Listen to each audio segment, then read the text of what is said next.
Selamat berjumpa kembali semua sahabat Mesbah Mujizat. Salam sukacita, salam kebahagiaan, dan salam kerukunan. Senang sekali saya Pastor Lukas Kusuma boleh menjumpai Anda dalam program ini dari kota Philadelphia, Pennsylvania di Amerika. Dimanapun Anda menyaksikan program ini, doa saya biar kita terus melihat Tuhan adalah sumber pertolongan kita, dan tidak ada yang mustahil bagi Tuhan dan bagi orang yang percaya kepadanya. Hari ini, saudaraku, saya akan menyampaikan sebuah renungan dengan tema Iran Amerika berdamai. Siapa yang paling diuntungkan? Banyak media sibuk membahas siapa yang menang, siapa yang kalah, siapa yang lebih kuat dari perang antara Iran, Amerika, Israel. Namun menurut saya, pertanyaan yang lebih penting bukan siapa yang menang dalam peperangan ini, siapa yang kalah, siapa yang lebih kuat. Tapi pertanyaan yang lebih penting adalah siapa yang paling diuntungkan dari perjanjian damai antara Amerika dan Iran. Jawabannya sederhana. Yang paling diuntungkan bukan Iran, bukan Amerika, tetapi seluruh dunia. Ketika perang berhenti, orang bisa kembali bekerja dengan normal. Anak-anak bisa tidur dengan tenang. Ekonomi bisa bergerak baik kembali. Masa depan bisa dibangun lagi. Sementara ketika perang berlangsung, semua orang akan rugi. Ironisnya, Iran yang sudah babak belur tetap berkata, "Kami menang."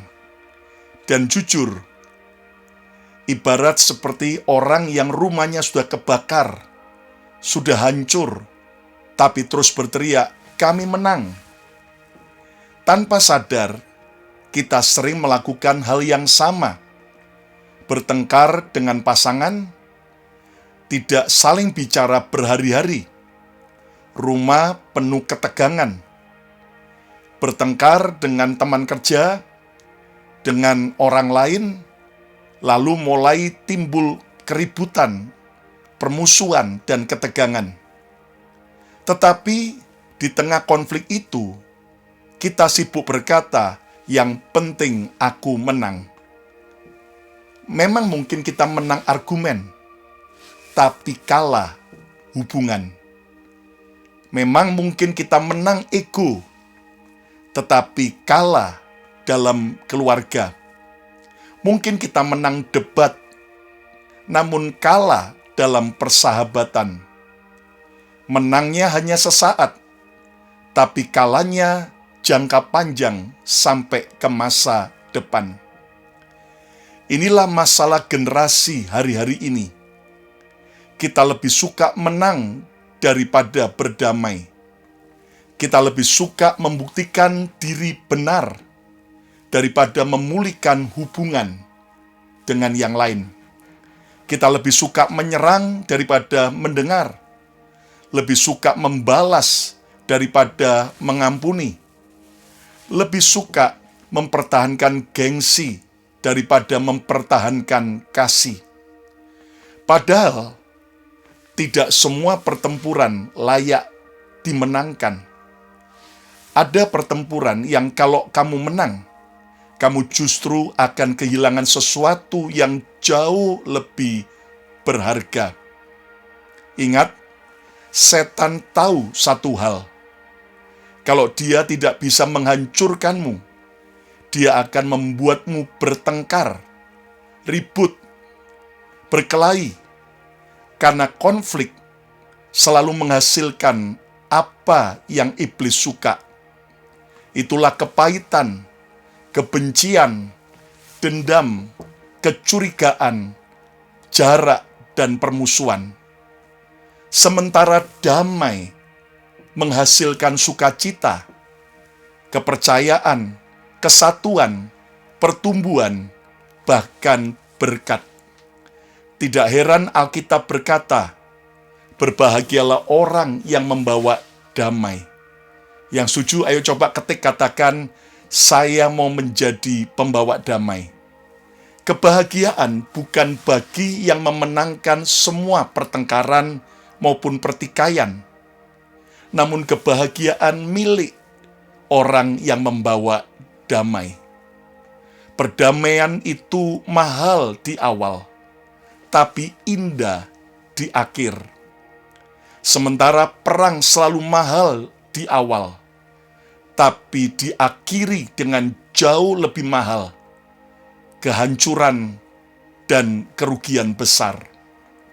Perdamaian terasa mahal di awal, namun selalu menguntungkan di akhir. Mari kita lihat hidup kita. Saat kita sibuk bermusuhan, kita jadi sulit tidur, sulit fokus, sulit berdoa, sulit bersukacita, tertawa. Tetapi saat kita berdamai dengan orang-orang yang bermusuhan, maka dengan membuang ego di awal, namun hasil akhirnya hati menjadi ringan, pikiran menjadi jernih, hubungan menjadi sehat kembali, dan masa depan menjadi cemerlang. Damai memberi energi, sementara konflik menguras energi. Ayo coba ketik katakan, damai memberi energi.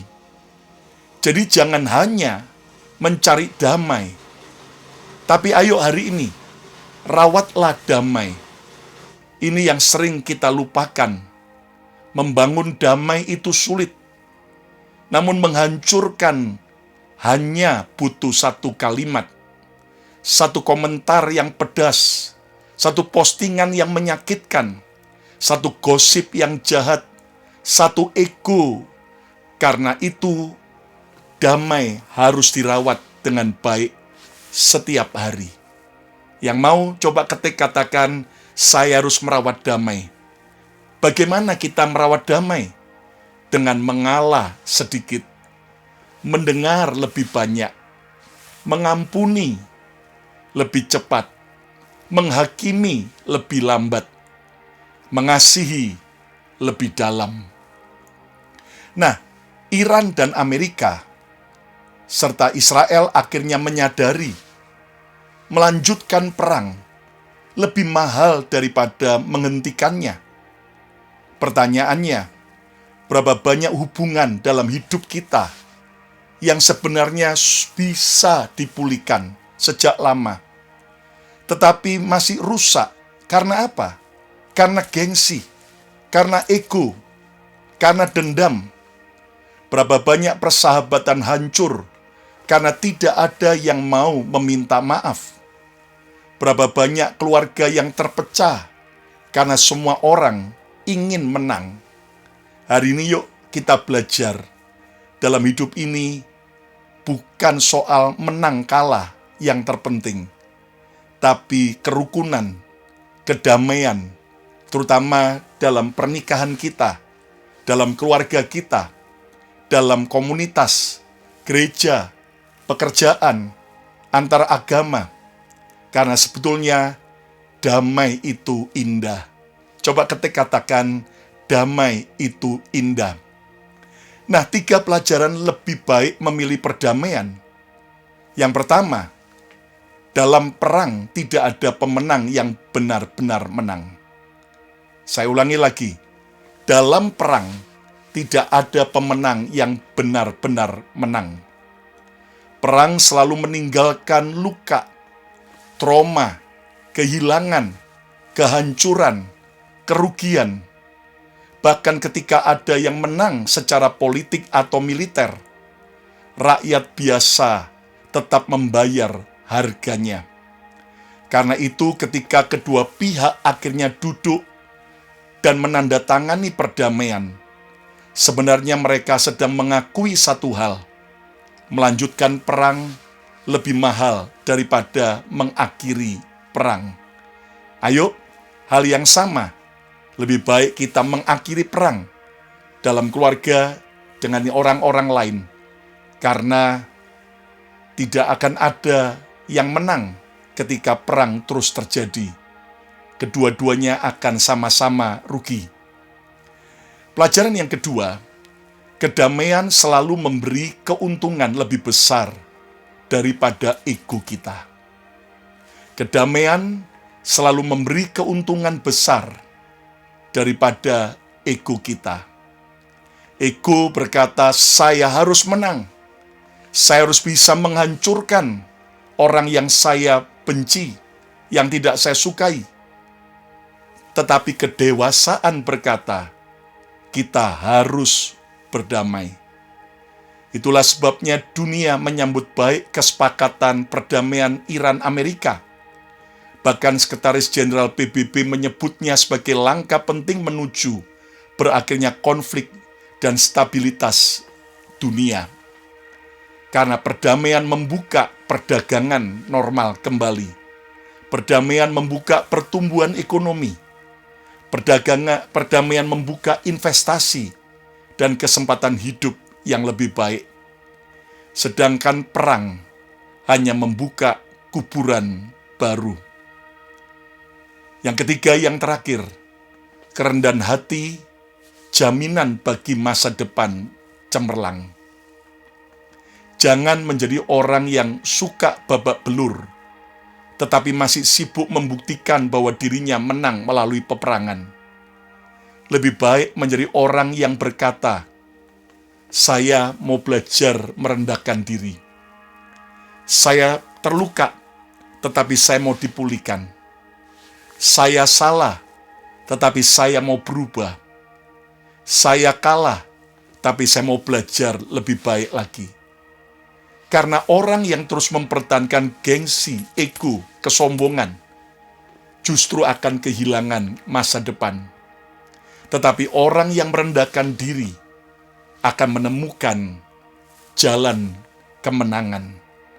Yesus berkata, siapa meninggikan dirinya, ia akan direndahkan. Namun siapa yang merendahkan dirinya, ia akan ditinggikan. Ayo yang mau coba ketik katakan, saya mau belajar rendah hati. Ingat, perang membuatmu terasa kuat. Namun perdamaian membuatmu benar-benar kuat. Orang dewasa bukan yang selalu menang dalam konflik. Namun orang dewasa adalah yang tahu kapan harus berhenti berperang. Jangan habiskan hidupmu hanya sibuk membuktikan bahwa kamu benar. Namun habiskan hidupmu untuk menjaga apa yang berharga. Itulah perdamaian. Dan mungkin pelajaran terbesar dari perdamaian Iran-Amerika adalah ini. Ketika perang berhenti, semua orang mendapat kesempatan untuk hidup. Maka jangan hanya berdoa agar Tuhan memberimu kemenangan. Namun berdoalah agar Tuhan memberimu hati yang mampu menciptakan, menjaga, dan merawat perdamaian. Karena seringkali kemenangan terbesar dalam hidup bukan ketika kita mengalahkan musuh kita, tetapi ketika kita berhasil menghentikan permusuhan. Yang setuju, coba ketik katakan, saya mau menghentikan permusuhan. Saya mau menghentikan permusuhan. Damai itu indah, dan di situ akan ada berkat yang dicurahkan. Kalau hari ini rumah tanggamu dipenuhi dengan peperangan karena gengsi ego dan tidak ada yang mau merendahkan hati, yuk kembali datang kepada Yesus. Izinkan Yesus sumber kasih melembutkan hati yang keras, menghancurkan kesombongan dan ego kita. Kalau hubungan kita dengan teman-teman, dalam pekerjaan, dalam gereja, dalam komunitas, sedang tegang, bahkan bertikai, yuk kita belajar merendahkan hati kita. Dan percayalah bahwa damai itu Tuhan suka. Yang setuju coba ketik lagi katakan, damai itu Tuhan suka. Siapa yang mau menghentikan peperangan, pertikaian, pertengkaran, permusuhan, dan mau memulai perdamaian? Yang mau angkat kedua tangan saudara, mari kita berdoa. Terima kasih Tuhan, kami sudah belajar kebenaran, bahwa dalam peperangan tidak akan ada yang menang. Yang benar-benar menang tidak ada, tetapi yang terjadi adalah kerugian. Demikian juga kami sadar bahwa Tuhan, kerendahan hati itu akan membuat kami bisa mengalami perdamaian. Dan ajari kami Tuhan untuk sungguh-sungguh tidak hanya menciptakan perdamaian, tapi kami merawat perdamaian itu. Kami mau berdamai dengan Tuhan, kami mau berdamai dengan diri kami sendiri, dan kami juga mau berdamai dengan sesama kami. Berkati semua sahabat Mesbah Mujizat yang sakit Tuhan sembuhkan, setiap hubungan yang rusak Tuhan pulihkan, dan biar kami kembali datang pada Yesus dan sungguh-sungguh hidup dalam kebenaran. Kalau kami sudah lama mundur dari Tuhan, kami mau kembali ke gereja, kami mau mengalami Tuhan, dan berkati semua sahabat Mesbah Mujizat, apapun persoalan masalah yang kami gumulkan, Tuhan yang menolong dengan ajaib. Dan juga Tuhan kami berdoa, memberkati Israel, memberkati Palestina, memberkati Iran, memberkati Amerika. Biar semua kelompok-kelompok teroris Tuhan bisa dibasmi.